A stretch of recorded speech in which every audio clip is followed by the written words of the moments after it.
আরেকটা packet unboxing করতেছি, চলেন তো দেখে আসি। আসসালামু আলাইকুম ইউটিউব বন্ধুরা, সবাই কেমন আছেন? আশা করি আলহামদুলিল্লাহ ভালো আছেন।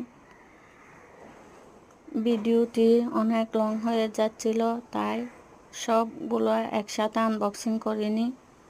দেখেন এখানে কি কি আছে এই প্যাকেটের মধ্যে, সবগুলো আপনাদের মাঝে একটু একটু করে শেয়ার করার চেষ্টা করতেছি।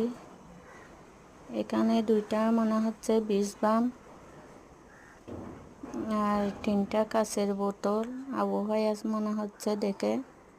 আরেকটা আম্মুর জন্য ব্যথার বাম, হাঁটুর ব্যথার। সব ভিডিও ফাইনাল লুক আপনাদের মাঝে সব একসাথে একটু শেয়ার করলাম। দেখেন কি কি পাঠাইছেন ইউএস থেকে আমার বড় বোন পাঠিয়েছে, তাই আপনাদের মাঝে একটু একটু করে সব আনবক্সিং করে আবার একসাথে একটা